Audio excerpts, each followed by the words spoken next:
There we go. Hello, everyone, and welcome to Handmade Hero. Handmade Hero.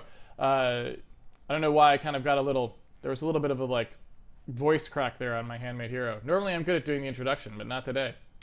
Let's try it again. Hello, everyone, welcome to Handmade Hero, the show where we code a complete game live on Twitch. No engines, no libraries. It's just us and our Wii typing fingers. Now, yesterday we stopped in the middle of doing something, which was kind of very clear at that point. We had a really clear path towards what we were trying to do. We just didn't have time to do all of it, so we did it in two parts.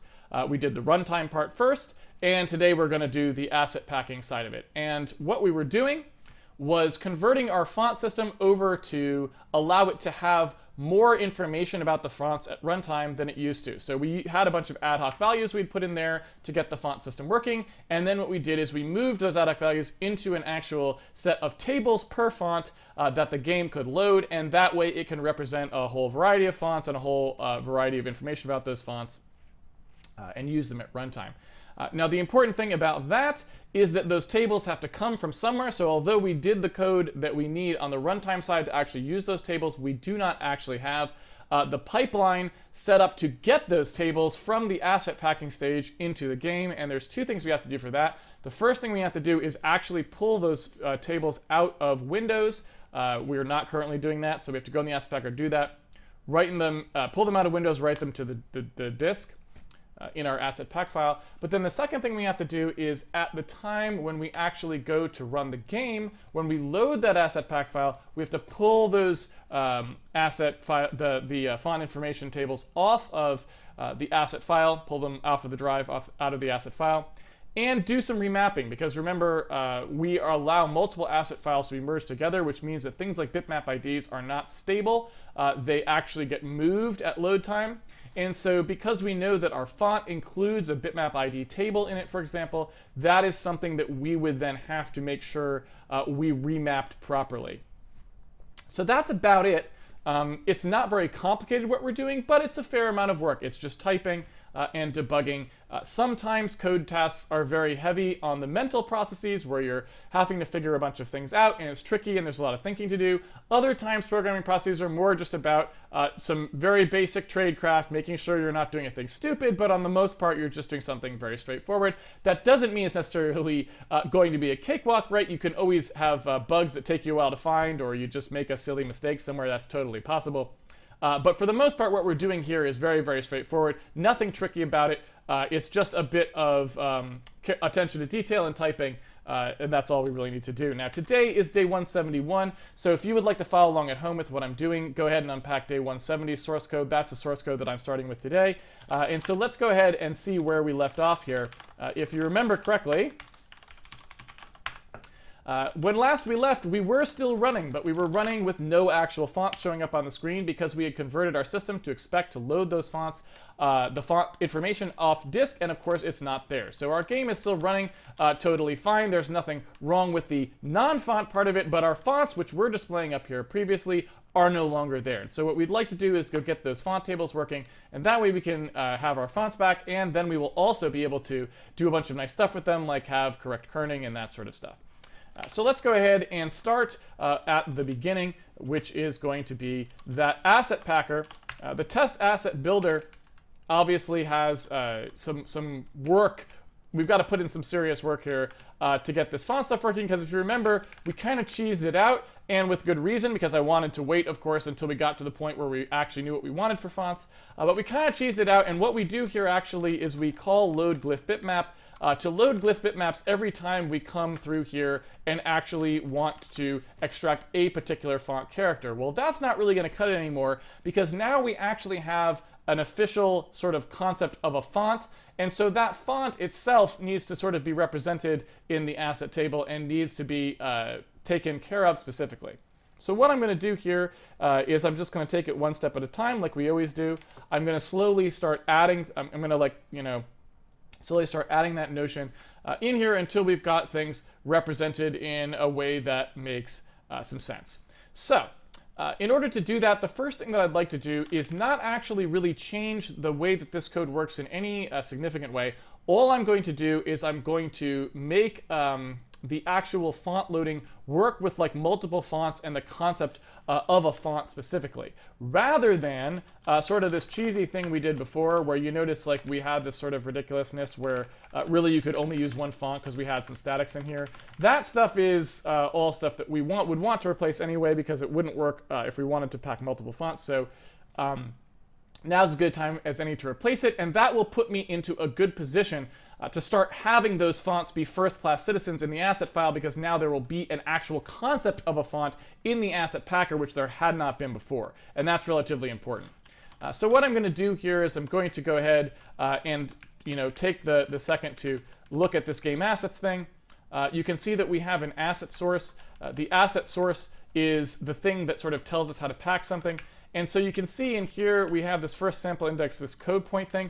What we want to do here is kind of make the asset source, I think, into something a little bit fancier than it currently is, right? Just a little bit fancier than it currently is. I like that our very large number, by the way, was 4096. That's a pretty good very large number, you have to admit. It's hard to imagine a number larger than 4096. I also like the fact that we don't yeah, we didn't really have any sort of rhyme or reason for that. We just decided that was like a very large number. Yeah. To do, Casey. Are there larger numbers than 4096? Do we have evidence in the natural world of things that can exist in quantities larger than 4096? And maybe just for good measure too, right on the end of this guy, we could go ahead and stick a little note here. 4096 should be enough for anybody. Right? Just so we kind of know that nobody really should ever have more than 4096 of anything, because that's a very large number already. And I think you're just kind of, at some level, being greedy if you go above that. So off we go. We've got an asset type font here. Now remember, that's actually totally erroneous, right? Because what we actually meant by asset type font was asset font glyph, right? And asset font glyph is not the same thing as an asset type font. When you see in here how this thing is sort of working, you can see too how all of this stuff sort of shakes out. Really all we were doing is saying, well, in the bitmap packing path, since a font actually is a bitmap, we're just going to have a way of distinguishing between those two things. But what we'd like to do now is something a little bit fancier, right? What we'd like to do is at the very least have a notion of a font and a font glyph, so we could do it like this, for example, if we wanted to.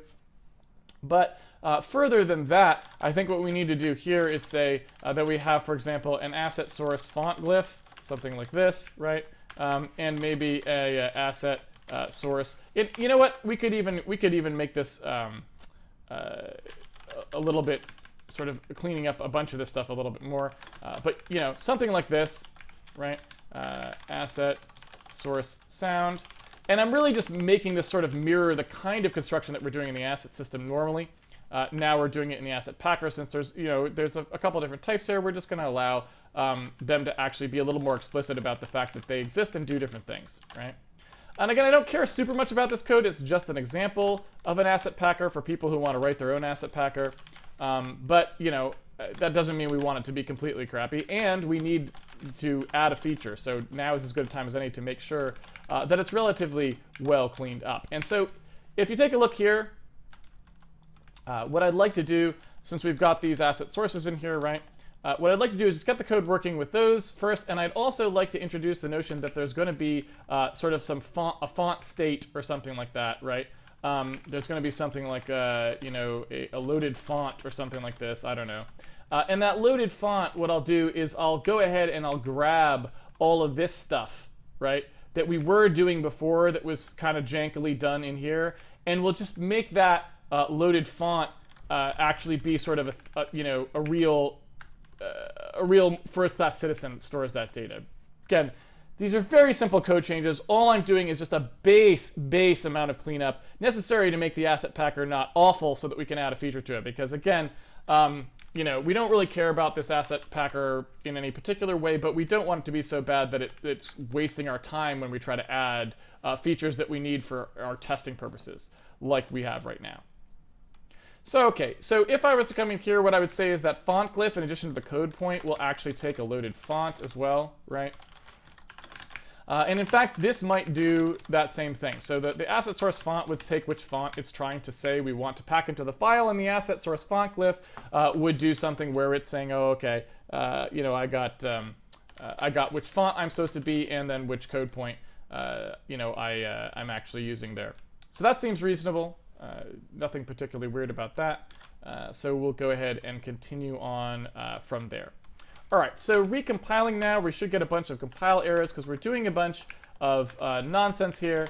I'll go ahead and predefine that, which was not being done before. We've got to go ahead and fix that, which I will do now.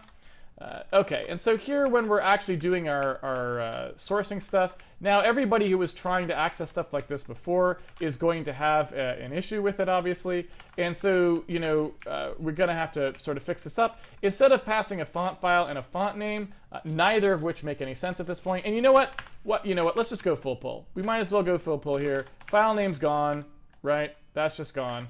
It'll come in here, and we'll have asset source bitmap, and that will have a file name there. Because now we've, it's not everything has that. Let's just go ahead and do the whole nine. So now we just have a fully discriminated union, right? Here's the discriminator. It says which one we've got, and here's our different ones, okay? All right, so I'm just going to go through and mechanically clean those up now. Again, just let the compiler tell me all the places that I probably need to fix. Obviously, a bitmap, now the file name is stored inside that sort of bitmap discriminant. Going to go ahead and do that here as well. Oops, that's the character. So in this case, we don't actually need these. This is going to go away because when you add a character asset, you will only pass it the loaded font like that.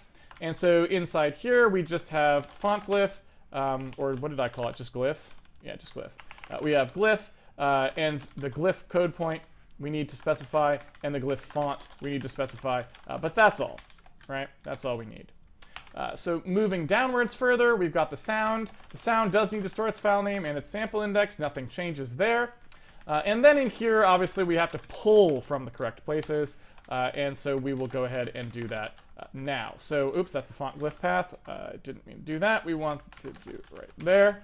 So there's the bitmap loading, and now we've just got essentially that one case of the font that's still in there, and then of course we've got the stuff where we actually specify out those fonts. So let's go ahead and take care of those. Now in here, when we do load glyph bitmap, what we want to do now is transition load glyph bitmap over to using something a little more sane than it was using before. So you can see here is all of our font nonsense. I want to go ahead and move that font nonsense into something that's just going to load a font that actually makes some sense and that doesn't do anything particularly unusual like our current one was doing with weird like statics and nonsense like this. So I think what I'd like to do is something like this. In fact, I don't even know why I switched windows there. That's the heat talking probably. So I want to go ahead and do a loaded font thing. I suppose here we could, if we wanted to, actually make that an embedded thing. Yeah, I don't see why not, just like we did with load bitmap. Seems like a totally reasonable thing to do. So in our loaded font, we know we need a few different things, right? We know that we need this text metric we're storing. I guess that was something we were using, right? And again, I'm just doing this by rote. Nothing particularly weird. We probably want that H font handle, right, to the actual font. And you know that may be just about it for now. I think things will probably add a little bit more later, but for now, I think that's roughly all we need. And so in here, we'll go ahead and pass that loaded font like so, and then we have that code point. And so when we come in here now, excuse me, now we can start to get rid of some of these things. These guys would be moved up into that load font, right? So in here where we're actually loading the font, we would get those out here. And so inside this, we can still use that static if we want to, because this is just about creating this particular thing here. And what we would do is our select object call, where we select the actual font. What we do is here, we would go ahead and select the font that the person wanted from us. We'd select that right here, right? So we'd basically store that handle, and then whichever font they were trying to extract from, we'd select that into our device context at that time, right? So the device context we can reuse for everything, but the font is the stuff that we want to vary, so that's what we'll do, okay? Pretty straightforward. In order to get the text metrics, it looks like getting the text metrics, what do we even use those for? I don't know. It looks like getting the text metrics, we could just do that one time, perhaps when we load the font, but then we would need a DC, and I don't know that we actually want to have to bother with that. So what I might do is just do it here, where we always get that text metric for now. That's a little slower than it needs to be, potentially, but I don't know that we care. So we can leave it like that, and that would be fine. So really all we need right now is that Win32 font handle, and that's pretty easy to come by, right? So we can just do load font. This would have the font file name and the font name, like so. So in here, we'd load that up. There we go. And we would store the results of that, right? Like so. So there we go.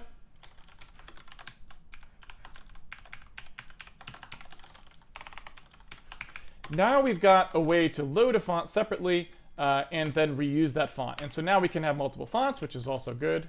Oops, I don't know why I put result in there. I don't know what I'm thinking. There we go. So now when we do logo bitmap, when we pass the thing in, we really just want to pass in that source glyph font and source glyph code point, right? In fact, it's this guy right here, glyph code point. And that's all it needs to actually get. And then finally in here, what we need to do is actually be able to pass those. Now that's a really easy thing for us to do. We don't care about leaking font handles. We're not going to have hundreds of fonts. So we really don't care. Although we could, if we wanted to be super tidy about it, we could do that if we wanted to. But what I'm really going to do here is just say, okay, we've got our Arial or something like this. Or maybe I'll just say, default font. Or you know what? This is going to be our debug font, isn't it? So we'll just call it our debug font for now. I'm going to call load font, and then after calling load font,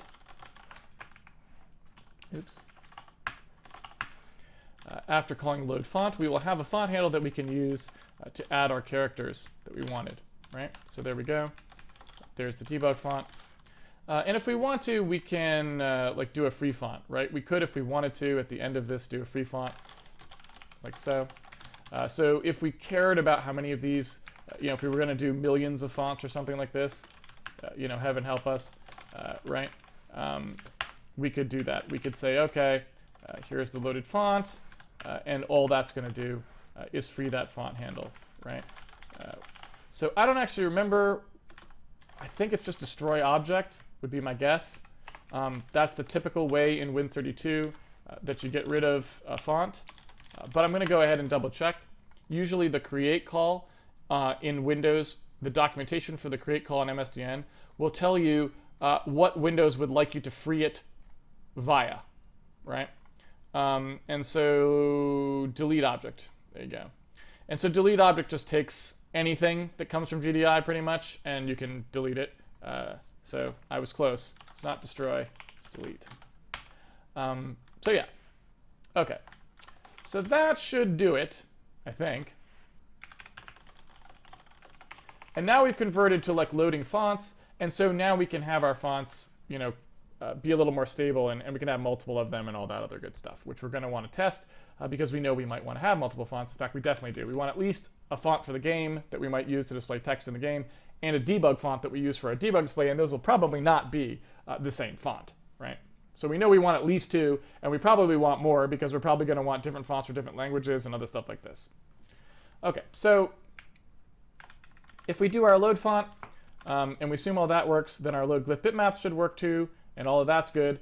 We will have to do something with STB, where in here we would go ahead, if we want to update to the STB path, which we might do a little later on, because I did want to support STB so people could see how to use that.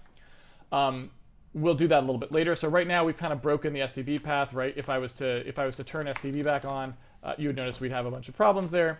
So for now, STB, we've kind of broken it. That's fine. We'll restore it a little bit later. Okay, so now that we've done that, what we need to do is start to actually implement some of the new stuff that we said we were going to implement, which is actually having fonts be marked as assets that can actually be used, right?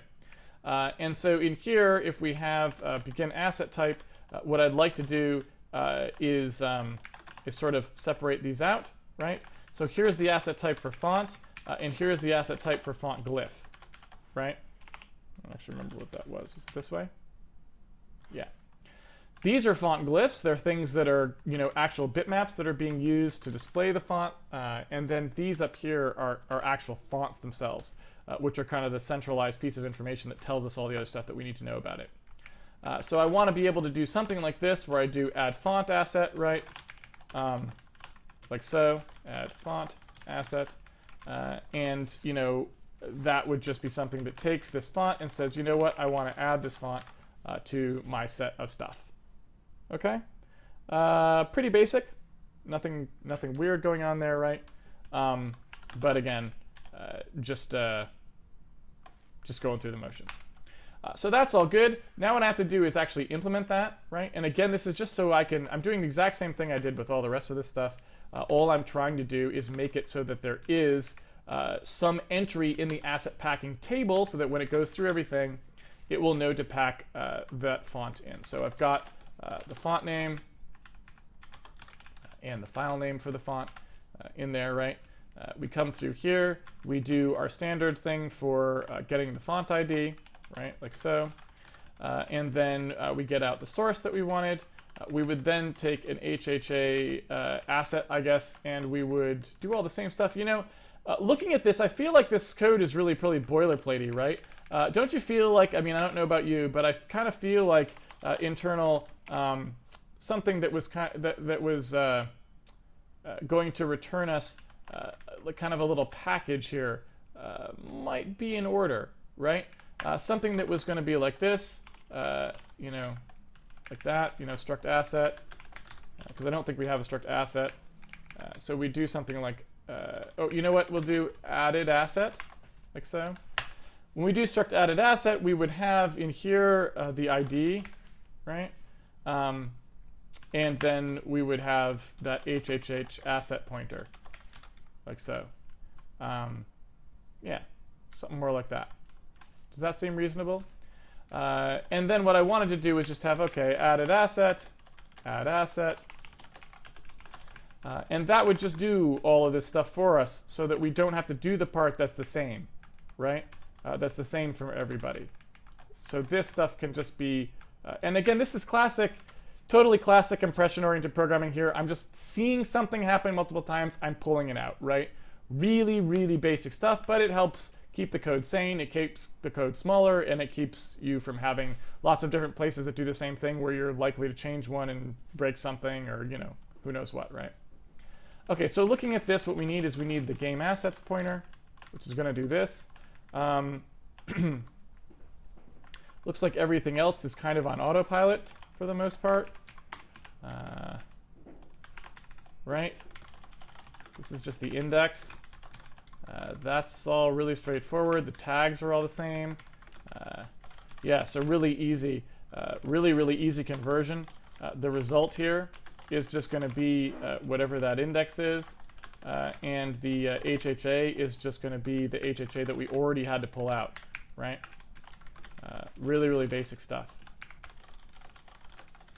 right? Totally cool.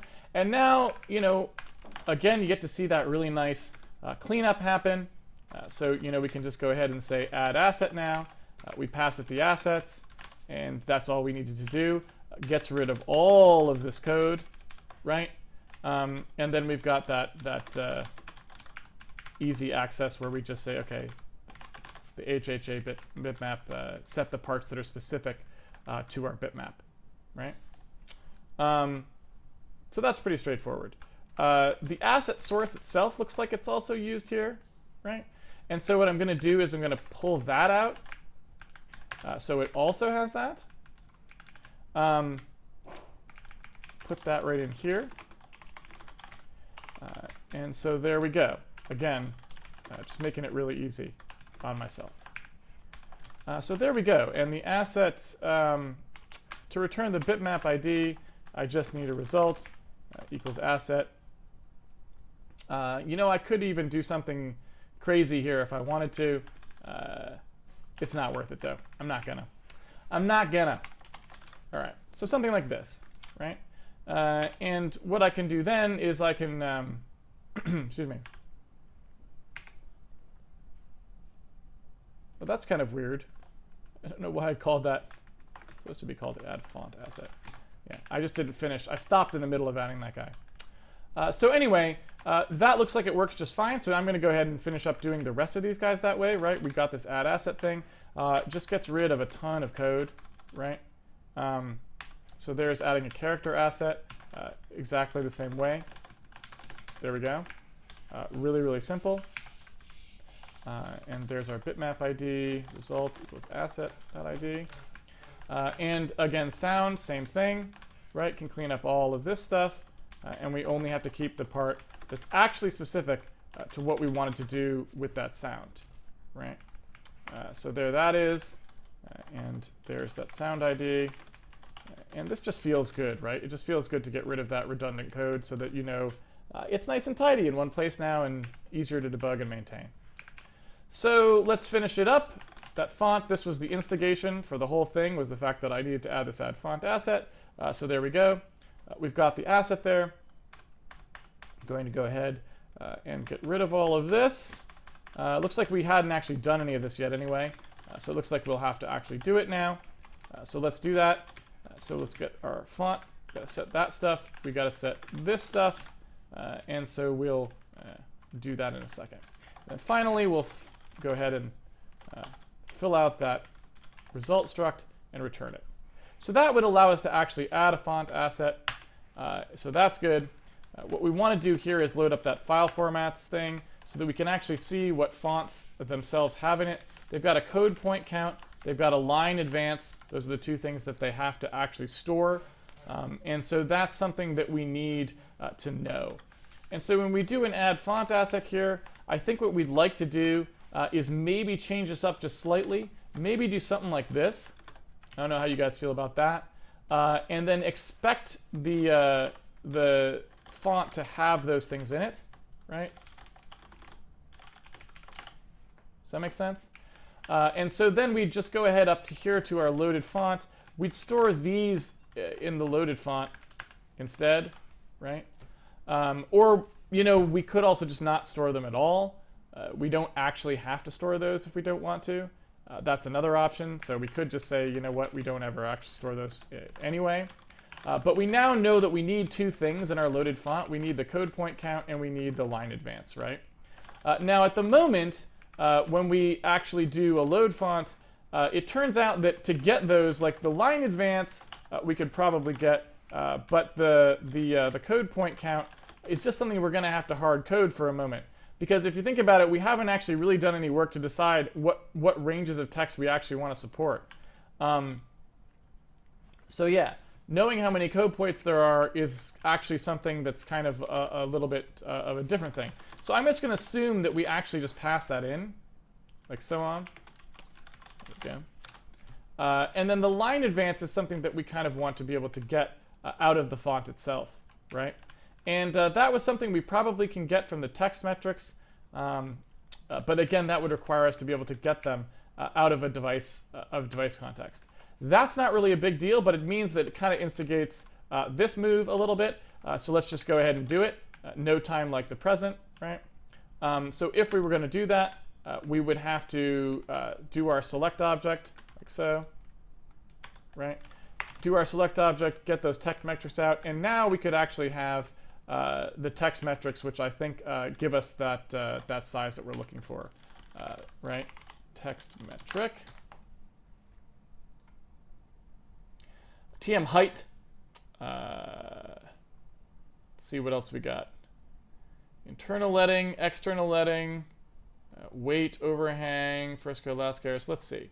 The height, ascent, and descent of the characters. There should also be a line height and piece of line for information. The amount of leading space inside the bounds set by the TM. Height, accent marks, and other data codes go in the zero. The designer may set this margin to 0. The amount of extra leading space that the application adds between rows. Since this area is outside the font, contains no marks. So I believe what we want to do is probably TM height plus TM external leading would be my guess. The documentation ain't great here, but that seems right. And if we look at this, let's see what it says. Internal leading, external leading, baseline to baseline distance, TM height. Yeah, so it looks to me like TM height, we then need to add TM external leading there to that, I would think, at the very least. That's what it looks like to me, right? Okay, so after we get that text metric, our line advance, right, is going to be a text metric tm height plus text metric tm external leading. No big deal. But now we have this problem where we kind of need our global font device context, right? This thing needs to be a little more real, and it needs to sit around all the time waiting on our beck and call so that we can actually make sure that it always, you know, is ready to service us. Let's take a look here at everywhere that we use it. Global font device context, and so on and so forth. Those are not actually ever being used, but we kind of have them zeroed out, so I might as well fix them. So we'll do that, and then all I'm going to do is I'm just going to pull this stuff out, and we're just going to do this stuff at startup, right? This stuff's just going to be done at startup, and yeah, and these will become defines, pretty much, right? Seems pretty straightforward to me, right? So let's suppose we did this. We've got our max width and our max height. I would rather have these be something like max font width and max font height, just so now we know that those are baked in there. We can get rid of this because we are actually doing it. And then we would have a initialize font DC sort of a situation, like so. And then we would have these guys out here. Global variable, right? And we've got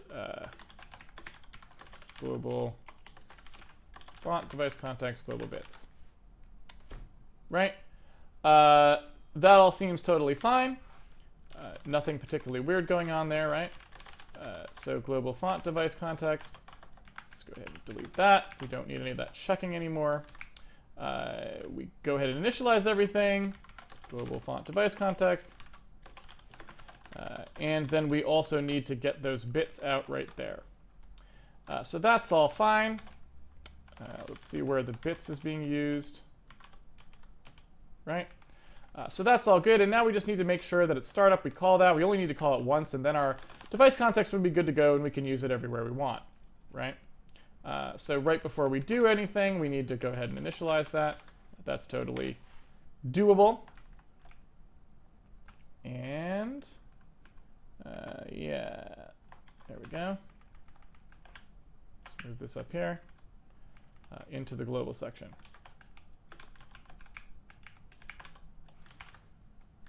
Okay. So that is that. And we could now also keep that information around. Like we didn't do it before because I said it would be a little bit tricky to get there. Now that we've had to take that step anyway, we can finish this up by saying, okay, that loaded font will now store its text metric itself, right? So that's relatively straightforward. Although I guess now we're starting to get into things where it's going to be a fairly a larger structure, right? And so that gets into a thing where maybe we want to go ahead and do it this way, right? So I'll just go ahead and make that actually be something where we malloc it, right? And then that's something we can free right here. There we go. So we malloc that loaded font, and now we've got to change these guys. Oh, that lovely C having a dot and an arrow for no reason. But yeah, once we do that, we've got all of our stuff set up properly now for the text metric, which means that the text metric does not have to be retrieved in here anymore, right? So this is just going to use font text metric for that piece of information. All right, so let's go ahead and clean up our compile problems from all these changes. Conversion from long, that's fine. We'll just convert these to reals. So that's what we want to store them as. This is going to be max font width, and this is going to be max font height, right?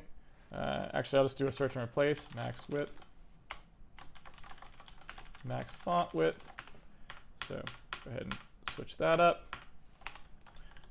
And then do max height, max font height, and done.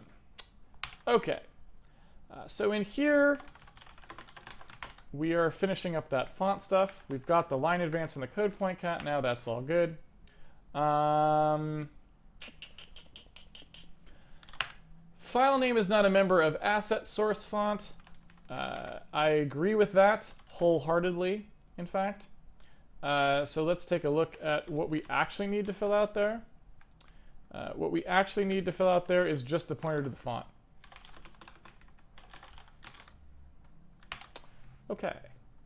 When we call load font now, we need to do sort of that code point count. We know that we're going to have that many at the moment, right? So that's really all we need to do there, temporarily speaking anyway. And now this returns a pointer, which is actually kind of nice, because now it means that we don't have to ampersand that anymore. There we go. All right, so there we go. We did a bunch of changes. We're now adding fonts. We don't really write them out in any sort of meaningful way yet, so that's not quite as useful as we might hope, but we're getting there, right? We're getting there. So what we need to do now is we need to start building the actual font tables that we're going to need, right? So in here, where I've got my loaded font, let's go up here to loaded font. When I come up here to loaded font, when I allocate this font and I know what the code point count is, what I need to do now is I need to allocate space for those tables, right? So I need to have like my bitmap IDs, like I was going to do. I want to do a malloc size of bitmap ID, right, times that code point count. And I'd also like to do that horizontal advance. Ooh, hello. Okay. Got a little away from me there. I also want to do that horizontal advance. The horizontal advance is going to be that sort of squared code point count again with a float in it, you know? So exactly what you'd expect, getting those two tables sort of ready to go. And so then when we actually do the font in here, what I would want to do is I'd want to set that debug font, the bitmap IDs, right? I'd want to go ahead and set for whatever the code point index was. I'd want to be able to set that bitmap ID to whatever add character asset actually returned, right? It also means I get out of the tagging business, so I don't have to do that anymore, which is kind of nice. I can just go ahead and do it like that and save that piece of information, right? Okay, so it's not. What did I do there? Did I not add it to loaded font? Where is loaded font? There we go. Loaded font. Oops, struct loaded font. Did I never add that? Yeah. All right. I guess I didn't. My bad. So bitmap ID, bitmap IDs, and R32 horizontal advance, right? Pretty basic. So what we need to do now is we need to actually write this information out in some semblance of a useful way when we actually get to the font. We don't have to do anything in particular for our font glyphs. They can just be treated like bitmaps like they were being before. So when we come through this path, that's totally fine. But we do need to do now is if the source type equals asset type font, we need to actually do something here, right? We need to actually do something here. Oh, and you know what? That reminds me, we can't actually free that font. I don't know why I did that free font. That font needs to stay around. Yeah. That can't be freed there. I don't know what I was thinking. That font has to stick around because we're gonna use it, so that has to stay. So yeah. So anyway, when we come through here and we've got our font, oops, don't know why I said sound there. That was an autocomplete. I'm sort of mistake, I'm sure.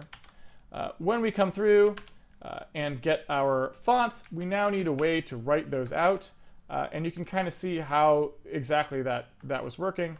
It works exactly the same way as everything else. We just need to write those tables out that the runtime is expecting to see. We know we have two tables. They're very straightforward. We can even go into handmade asset.h and just see exactly what we were expecting them to look like, right? We have the horizontal advanced table, right? You can see it right here. And so what I can do is I can just come in and say, okay, these are what the sizes should be, right? The code point count squared like we were doing before. Again, that code point count, right?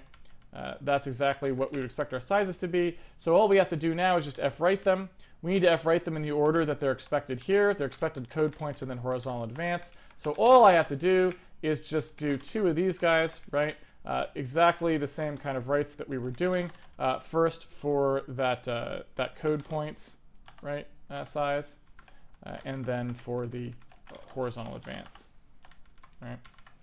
And so, yeah, the data is just going to be from the bitmap IDs, and here it's going to be from the horizontal advance, right? No big deal. Doing the fwrites exactly the way you would expect. Yeah, nothing particularly unusual going on, like I always say. All pretty straightforward. And so what we need to do now is we actually need some way of having the horizontal advance actually get filled in. Obviously, that's not happening at the moment. And so what we would like to do is have an actual way of filling in what the horizontal advance should be. And this is kind of an annoying process, I don't mind telling you. It's a little bit ridiculous, but off we go. We just got to do it, so let's do it. So in order to get the kerning in Win32, well, actually, you know what I could do? Let's cheese it first, and then we'll do it correctly maybe tomorrow, right? Because it'd be a little easier to cheese it first. So in here, if we actually do load font glyph or whatever it is, load glyph bitmap, right? I think we had 17 minutes on the clock, if I'm not mistaken. That's when we started late. So, all right. Anyway, so if we're in load glyph bitmap, and here we are in our font stuff here. Once we know the height, the width of the font, let's just stuff the width in there, right? Because we know what the result width is. We're just going to stuff result width in there. Not correct value at all, but that'll emulate what we were doing before, sort of, with our proportional fonts, right? So yeah. So we'll go ahead and do that. And what I want to do there is say, okay, let's loop through all of the code points that there are.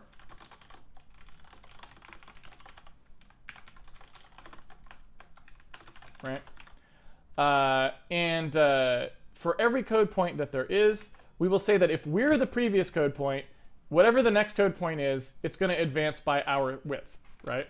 So we'll go through all of the code points for this font, right? Like so. We will say, no matter what the code point is,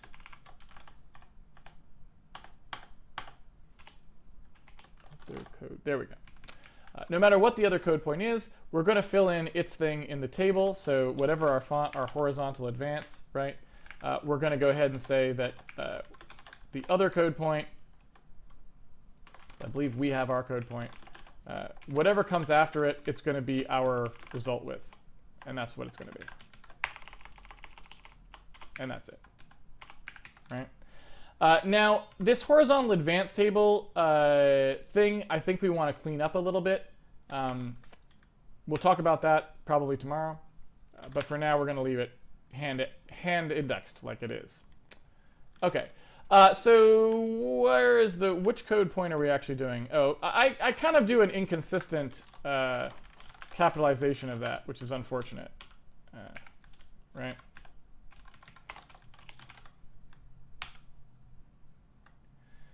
Let's see, conversion from int32 to r32, we could fix that.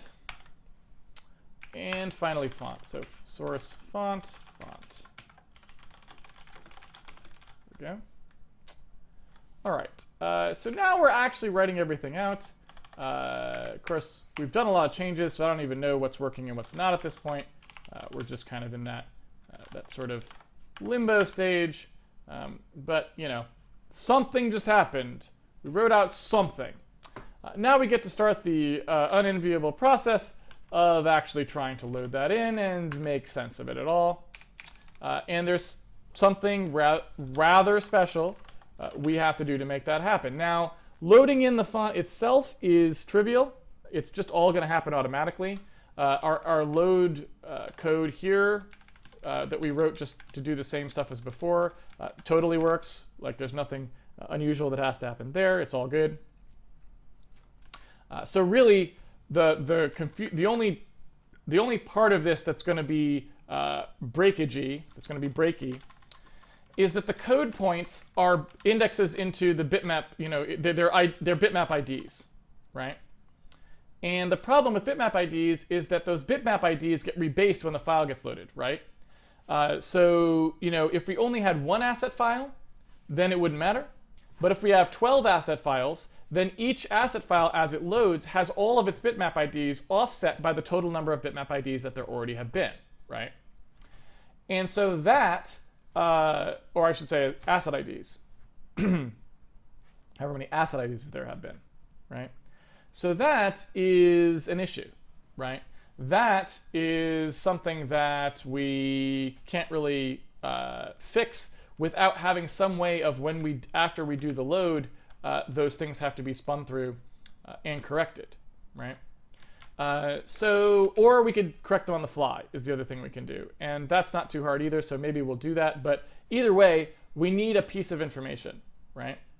And so if you take a look at this here, what we would have to do is say, okay, when we load this font in, right, the asset information that we actually have for that font needs to give us an additional piece of information that will tell us how far the font should have to offset its code points, right? And so then from then on, whenever anyone uses one of these loaded fonts, they will be able to do that offset properly, right? So if we take a look in Handmade asset, .h, I feel like we know which file we're dealing with, right? If you take a look at we do the asset file index, the get file handle for thing, right? That get file handle for, what we could do is just say whatever the asset file rebasement would have been here might be enough. I'm not sure. It probably isn't, because it probably could even be per font because of the way that we rebase stuff. Because the asset types are contiguous. That's the way we wrote them to be. You know what I'm saying? You know what I'm saying.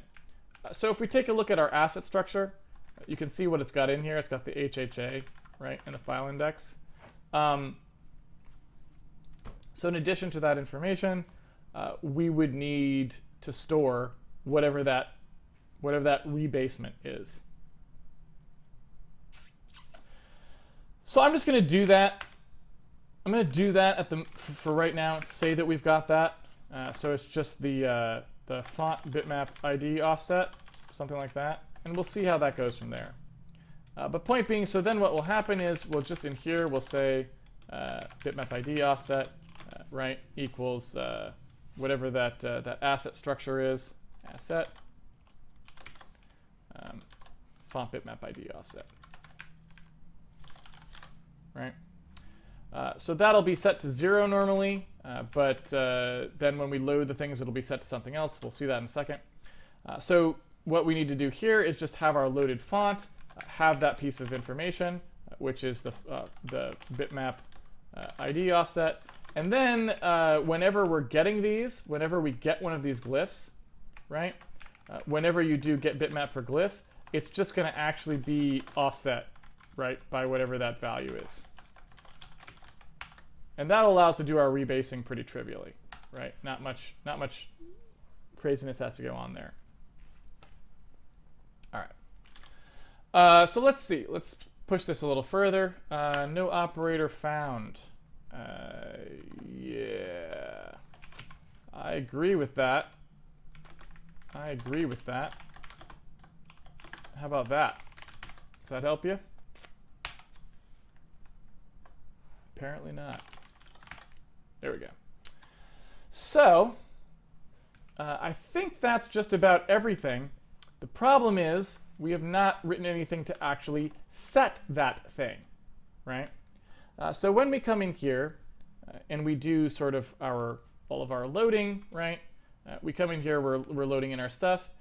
When we spin through these things, what we have to do is now inside our assets, as we spin through those assets, if the asset type is a font, we need to do that rebasing, right? We need to kind of know how that rebasing would go. Oh, you know what? I'm wrong.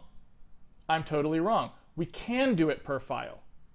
Because if you remember, the way that it works is asset types are contiguous and they are loaded contiguously.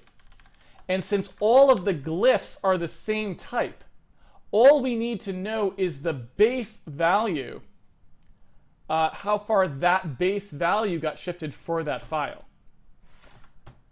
Very clever. Perhaps a little too clever.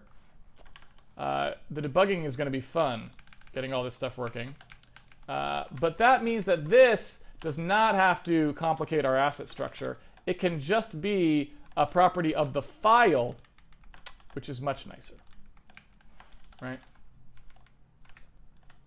So that's pretty nice. So that means when we come in here and we take a particular file index, all we have to do is, we've got that file. When we actually see, I guess when we start, right? When we initially do this, I assume that when we create one of these file guys, right? Like right here, we can say that the tag base for this guy is going to be bitmap ID offset 0. And then later, when we come through and we do all of our reading, when we see that we have gotten to that particular type, whatever the, when we've gotten to whatever that type is, like desk type ID or whatever, right? When we get to that, we can just set it, right? So when the,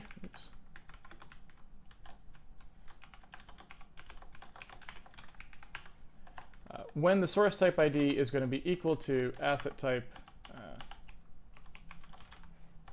font glyph, then we can sort of snap what it actually is set to, right? So let's think about this for a second.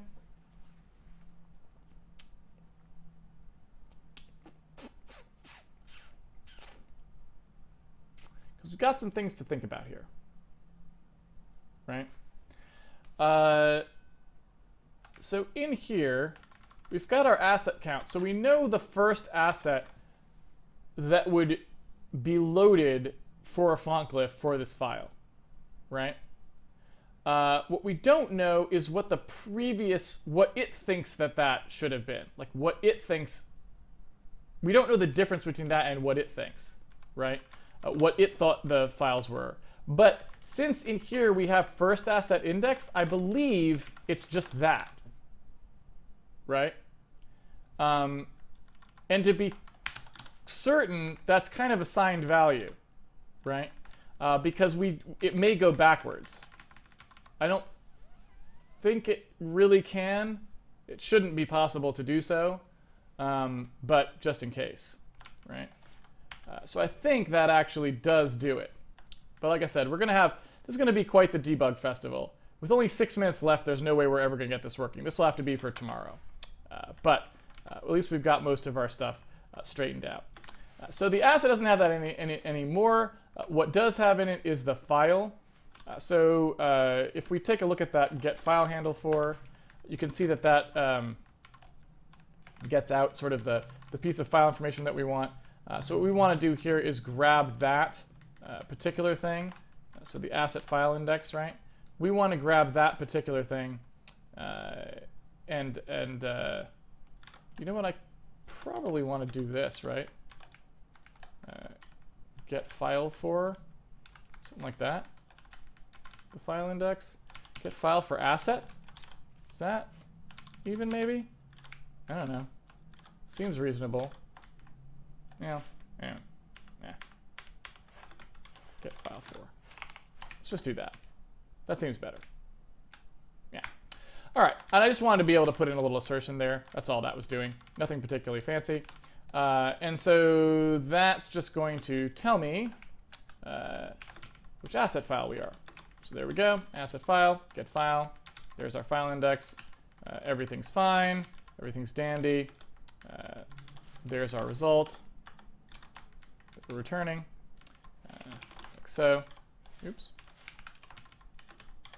And then this get file handle for actually just becomes this get file.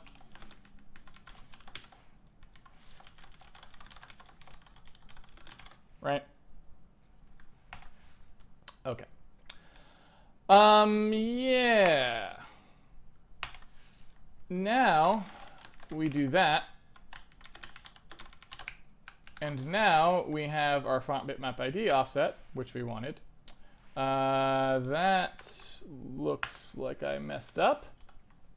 Let's take a look at the file format. It is, where is it? Asset type. No, I want file format. That's what I want. There we go. It's just asset, not asset type.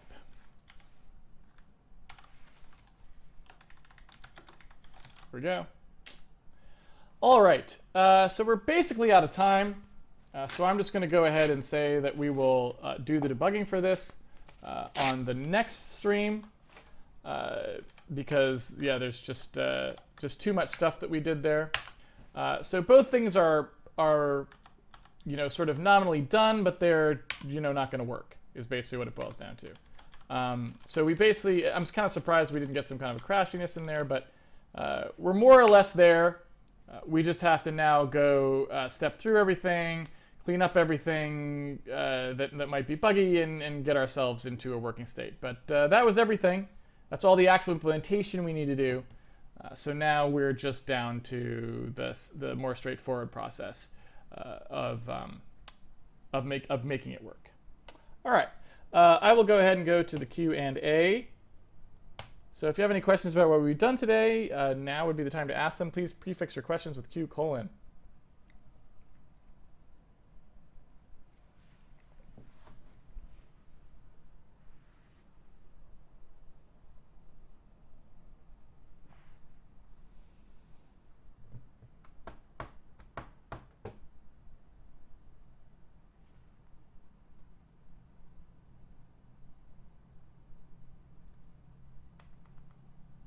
Admiral Coimbray says, give us a sec. Very well. I will give you 15 minutes, in fact.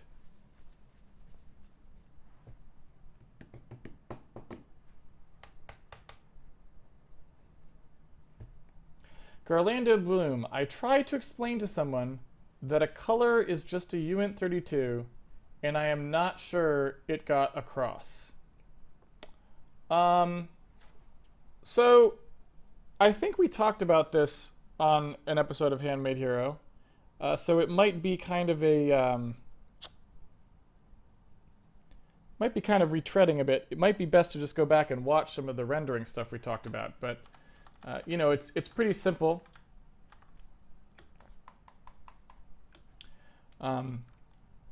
Color is a very ambiguous term, right? A color can describe a number of different things, right? Are you talking about emissive color?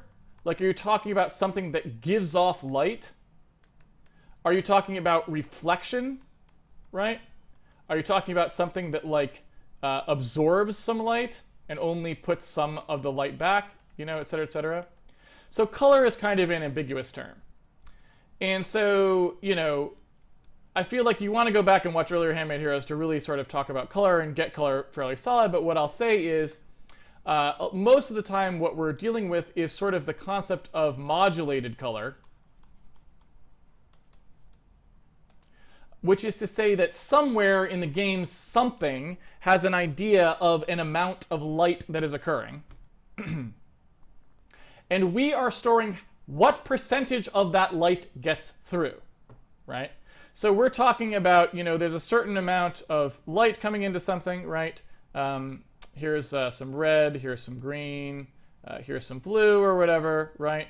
And these are my photons. They're coming in here. I've got a bunch of red photons and a bunch of green photons, so on, right? They're going to hit something or do something, and then I'm going to have less of them left. Some of them are going to get absorbed or whatever, right? And so the typical case might be like a bounce of lighting. In come some photons. Some of them get absorbed into the material here, and some of them bounce out, right? So typically what we're storing is sort of an idea of a percentage color. And since the human eye has 3 different receptors, red, green, and blue receptors in your actual eye, we tend to track those 3 colors. We tend to track red, green, and blue. And so what we tend to store is a value from 0% to 100% for these modulated colors, 1 for each channel. So we're storing 3 numbers, right, that represent the percentage of light reflected, light passed through, light emitted, whatever we want. A percentage of some value that's known in the engine somewhere in a different way, depending on the circumstance. So typically what we do is, in order to pack these down into something small, what Garlando Bloom was talking about is we might often take a uint32, which is 32 bits of information, right? And what we'll do is we'll segregate that up like so. We will pack 8 bits of R, 8 bits of G, 8 bits of B, 8 bits of alpha in the case of a sort of like an OpenGL style. Or on Windows, which I believe is the format that we're using, we will use sort of the Windows style, which makes it look like this: 8B, 8G, 8R, 8A. These are reversed from what they would be, right? How do we do that, right? 32 bits goes to 8 bits of each. What do these actually mean, and what's the A? Well, first of all, the R, the G, and the B are just trying to encode this percentage. So what we do is we say that any particular one of these 8-bit values, a 0 in there maps to 0%, a 255, which is the most that it could possibly take on, is 100%, and anything in between is interpreted as a smooth step between those, right? So 120, for example, is going to map to 120 over 255%. That's how we encode color values into a uint32. The alpha channel, which is this extra one here, is since we need to know additional information sometimes, such as how translucent something might be, or transparent in this case, not translucent, how transparent something might be. What we often do is store another percentage, which is a percentage that says how much you see through this particular thing, right? And so that's a separate value that's not part of the color, but it's important for our rendering. So we typically pack an alpha value in here. Not always, but sometimes.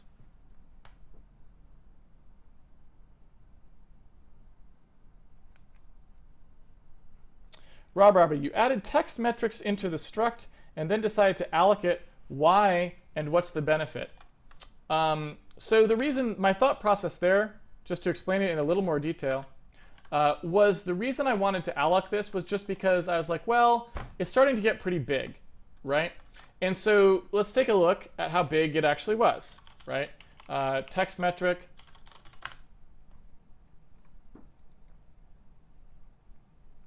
Right? Is this big old struct, right? And so I don't necessarily want people to have to store that on the stack or pass it around or whatever. I want them to be able to alloc that once it gets to something that's that big. I had just gotten big enough that I was like, might as well allocate it on the heap, right? That was my thinking. At some point, something gets big enough, you're going to allocate on the heap. And in this case, it seems to be reasonable because we have a bunch of allocation we wanted to do there because we're storing these big tables and stuff, and that just seems like the right thing to do so that we don't end up having giant things on the stack unnecessarily.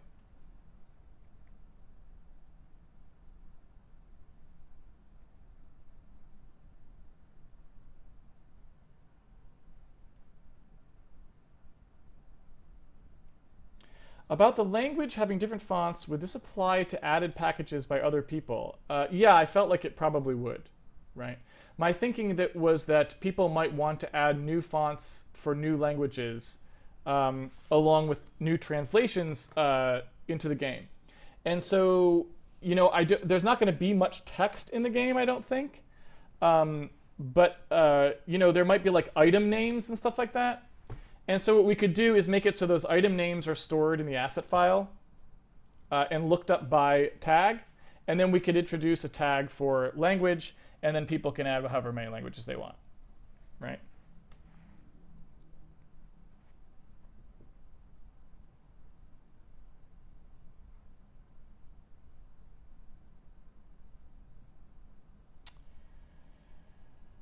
Let's see.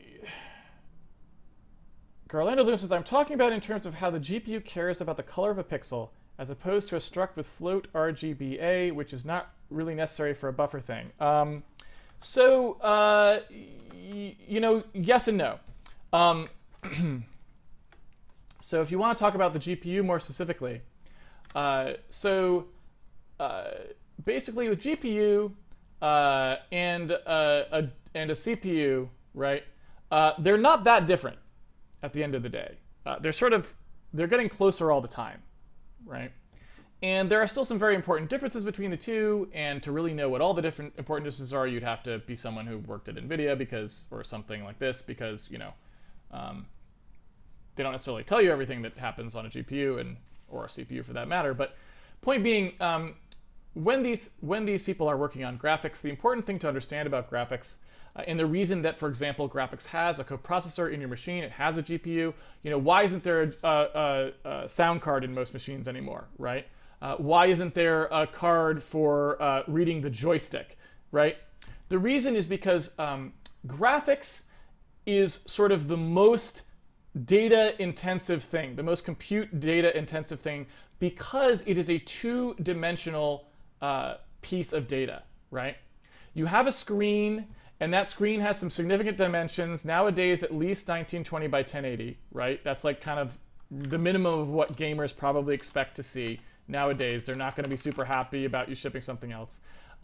That's over 2 million individual units that have to be processed, have to be solved for every frame, right? And 2 million per frame is just a lot, okay? That's a lot of processing. No matter what you're doing every frame, you're probably not processing 2 million of anything else, okay?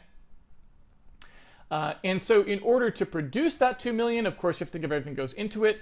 There's like multiple passes on those 2 million. There's lots of calculations that happens on each of those 2 millions. You tend to have overdraw, so you kind of have the situation where things get overwritten by other things that are behind each other, blah, blah, blah. So that 2 million is 2 million very expensive things that are going on, proportional to that 2 million. So what that means is you do not have the luxury of always representing things in the way that you might want to. And so you mentioned, or Garlando Bloom mentioned, okay, we have a structure. Why can't I just have a float, RGBA? Why can't I do that? And just use that everywhere, right? Why, when I'm actually talking about the frame buffer or a texture, why don't they look like this? And the answer is they do look like that sometimes. You actually can declare exactly that as the format for your frame buffer in a GPU or a texture on the GPU. You totally can. Nothing stops you from doing that. Nowadays, it's totally fine, right? The problem with it is the size, okay? This structure is 4 times 32 bits, right? Another way to think of it would be 4 times 4 bytes, right? This is 16 bytes. This, which is what we were talking about,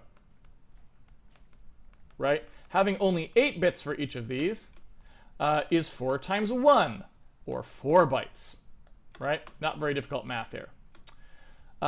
So why do we care if it's 4 bytes or 16 bytes? The reason is this giant multiplier, right? Just the frame buffer alone has 2 million of these elements in it.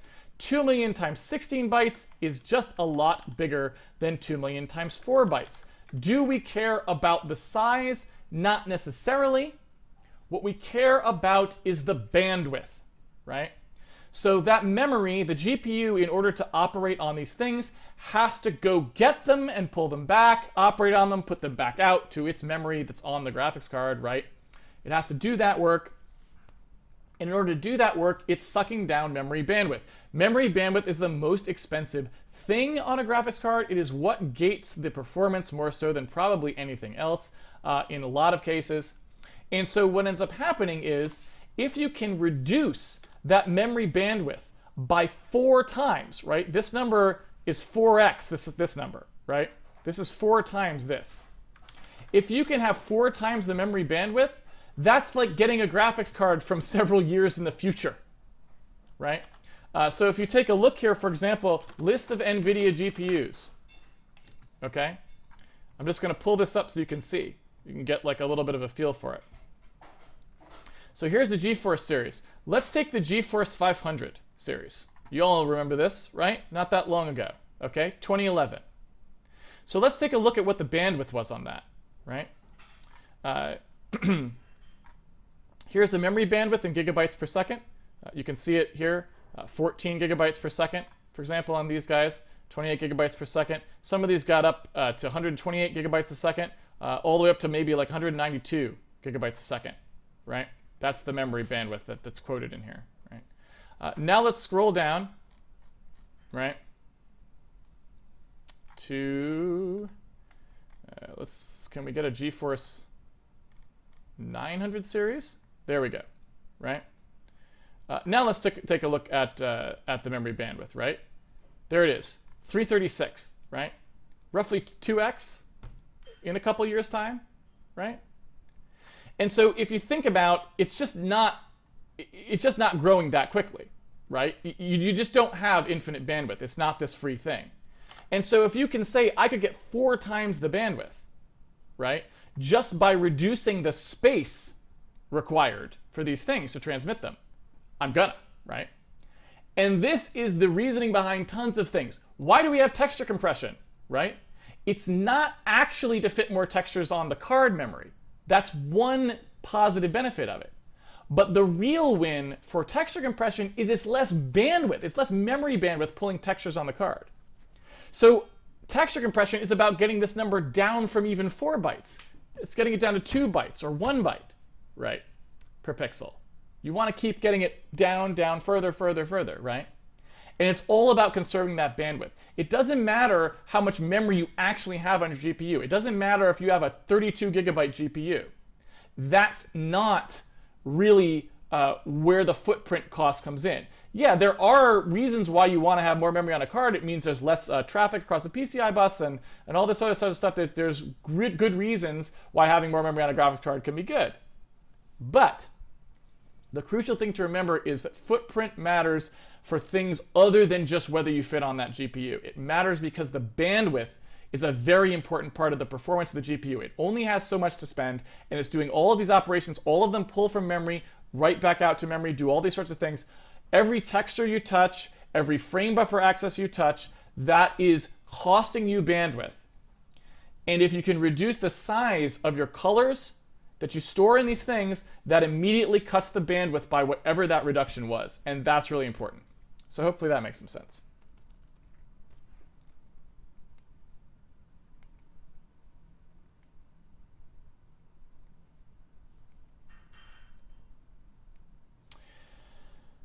Do any systems ever represent light as an actual frequency and change that value based on interaction with the simulated environment? Yes. It's less common in real-time systems because you usually don't care that much about it. Although some people do some specific things to so that they can get certain effects, even in real time. But where you typically see that more is in offline renderers. For example, you'll see spectral calculus employed.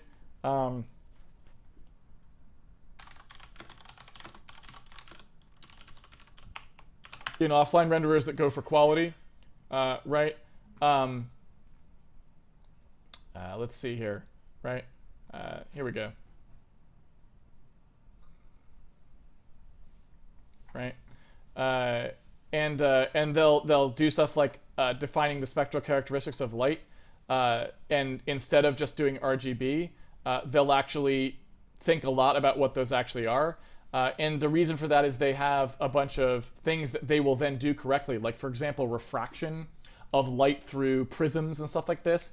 Maxwell Render will do it correctly. Thin film reflections, like on soap bubbles, they'll do it correctly. So if you have a light that's putting out pure red light and you shine it through a prism in Maxwell Render, it will scatter red. If you have something that is not a pure, I shouldn't say that. If you have something that's like, that's a bad example. If you have something that's actually yellow wavelength light, right, versus something that's red light and green light together, when they go through the prism, they'll scatter differently, right? Or when they reflect off of the soap bubble thing, they'll reflect differently, right? Because those are two different things. You can't see the difference if you just look at the light, but once it goes through some kind of a participating medium, it'll do different things, and then you can see the results, right? And so, oily finishes, that sort of stuff, that do these sort of complex reflections, recording the actual spectral characteristics of the light can be important.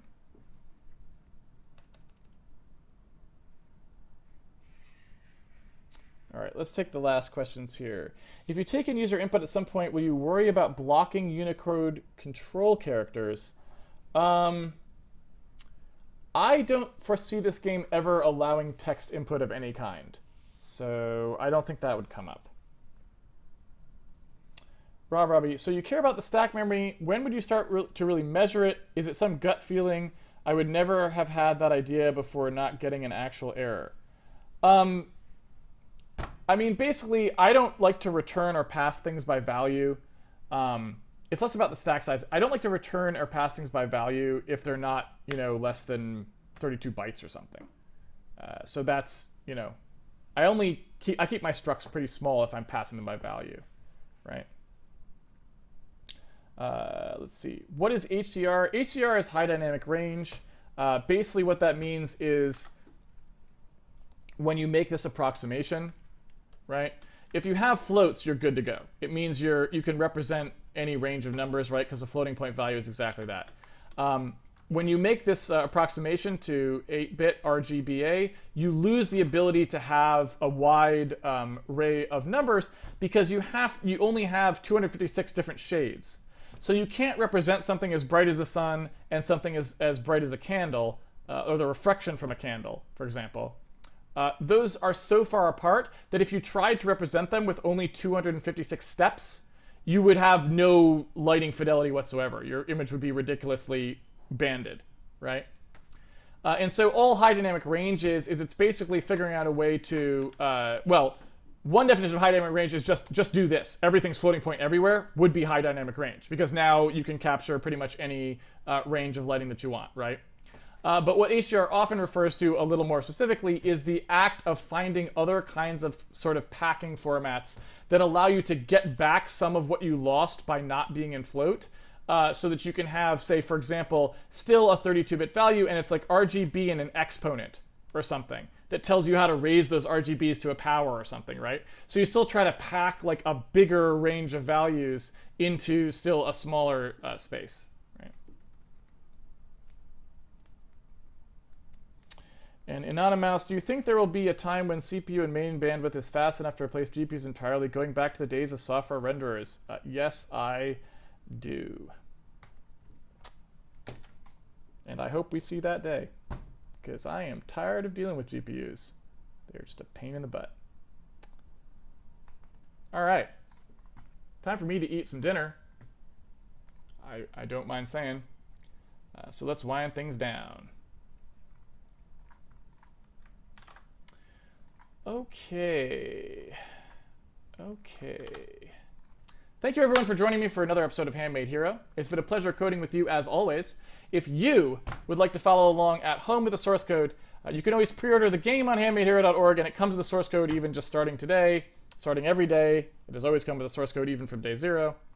You can download the source code every night. After I'm done, I upload our latest changes and you can play around with them. We have a forum site also you can go to if you want to ask questions or get community contributed ports to other platforms or annotated episode guide, all kinds of good stuff. We have a Patreon page if you want to support the video series. You can subscribe to that. And we've got a tweet bot that tweets the schedule. So if you're trying to catch it live, that is the place to go to see when it will be live. And just in case you want to know, it will be live tomorrow again, 5 p.m. Pacific Daylight Time. Hope to see you all there when we can go ahead and do some debugging on this guy. Because I think we're pretty much done with our font stuff. The bulk of it anyway. I'd like to go ahead and debug that, get that working. And then maybe clean up a few of the code point range things, like I said, just so we can kind of look at doing other languages. But this is maybe the last week for fonts. Maybe it. So I hope to see you there for that. Until then, take it easy, everyone. Have fun coding, and I will see you on the internet.